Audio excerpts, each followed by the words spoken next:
سلام، من مریم هستم و تو داری به یک اپیزود دیگه از مجموعه پادکست ماری گپ گوش میکنی.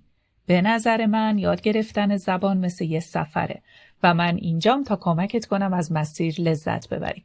راستی یادت نره که در پایان این اپیزود یه سورپرایز برات دارم. پس تا انتها همراه هم باش. آماده ای؟ بریم شروع کنیم. میدونم خیلیاتون حس میکنین انگلیسی خیلی سخته. چند تا کلمه رو میفهمی اما وقتی سعی میکنی صحبت کنی ذهنت خالی میشه. نگران نباش، این وضعیت بعد از این اپیزود تغییر میکنه. بیا قدم به قدم شروع کنیم. قدم اول، دست از تلاش برای عالی بودن بردار. خیلی از زبان آموزا میخوان از روز اول انگلیسی بی‌نقص صحبت کنن. میخوان از کلمات پیشرفته، گرامر بی‌نقص و جمله‌های طولانی استفاده کنن. اما ما اینطوری چیز جدیدی یاد نمیگیریم. به رانندگی فکر کن. وقتی برای اولین بار رانندگی یاد میگیری، تمرکزت روی بی‌نقص روندن نیست. فقط سعی میکنی با جایی برخورد نکنی. اولش آروم حرکت میکنی، اشتباهات کوچیک میکنی و گاهی یهو وای میستی.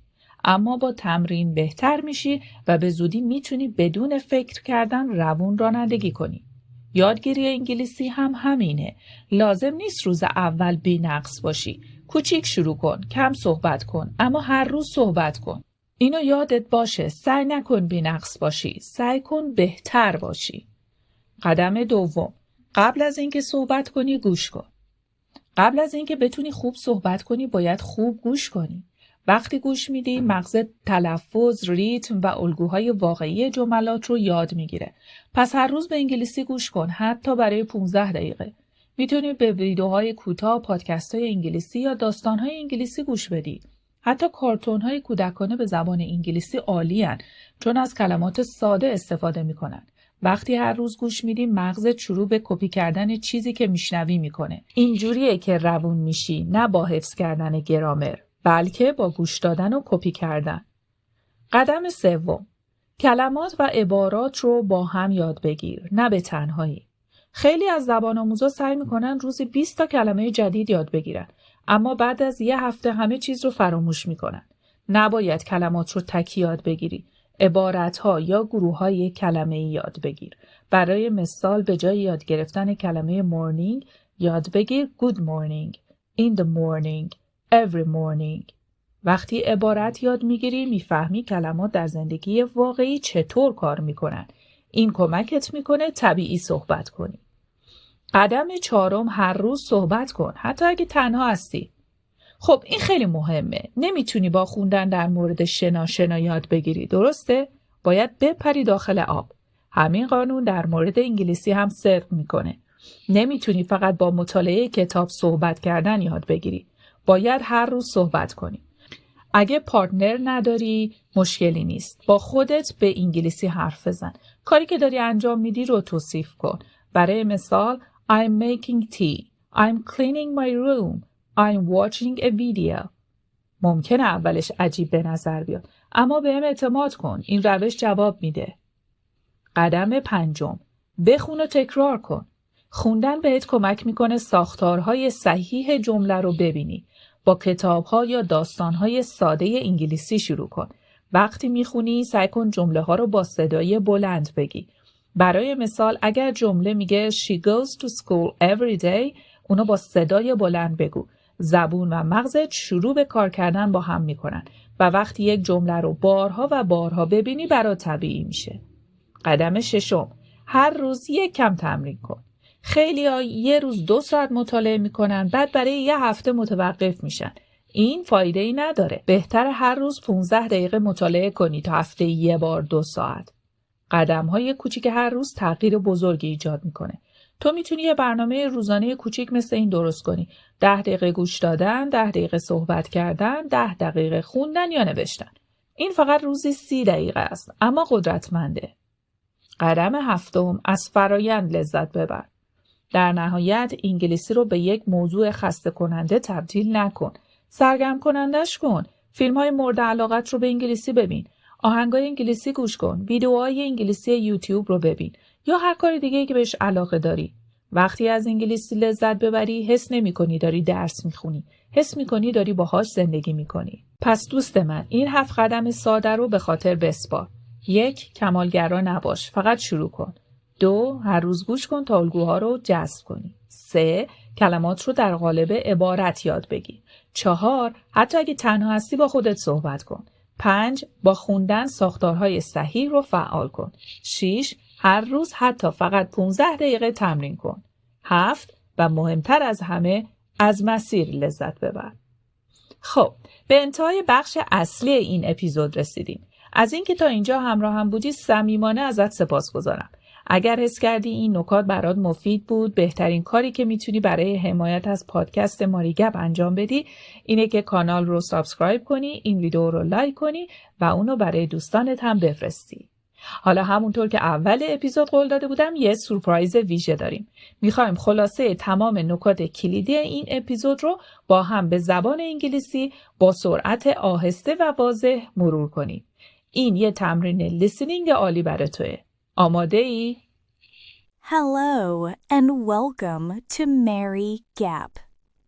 Now we're going to review the key points of this episode together in English with a slow and clear pace.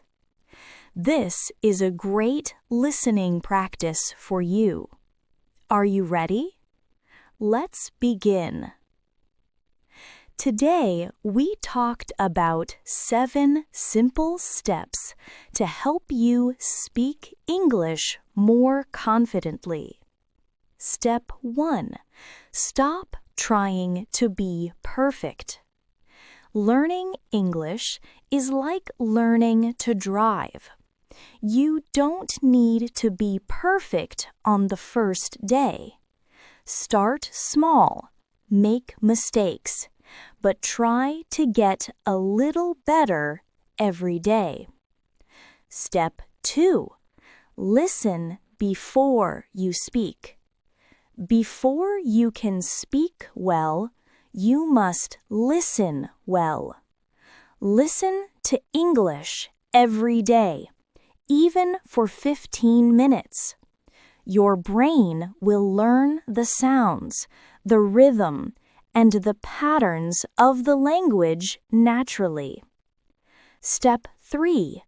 Learn words in phrases. Don't just learn single words. Learn them in groups. For example, instead of just morning, learn good morning, in the morning, and every morning. This helps you use words correctly. Step 4. Speak every day, even if you are alone. You cannot learn to swim by reading a book. You must get in the water. It's the same with speaking. If you don't have a partner, talk to yourself. Describe what you are doing. For example, I am making tea. I am cleaning my room. Step 5. Read and repeat. When you read, say the sentences out loud. Your brain and your mouth will start to work together. Step 6. Practice a little every day. It is better to practice for 15 minutes every day than for 2 hours once a week. Small daily steps create big changes over time. Step 7. Enjoy the process. Make learning English fun. Watch your favorite movies in English. Listen to English songs. When you enjoy it, it doesn't feel like studying. So, my friend, remember these 7 simple steps. Thank you for watching this episode of Mary Gap. Keep learning, keep growing, and keep speaking. If you found this episode helpful, please give it a like and subscribe to my channel so you won't miss the next ones. Thanks for staying with me till the end. See you in the next episode.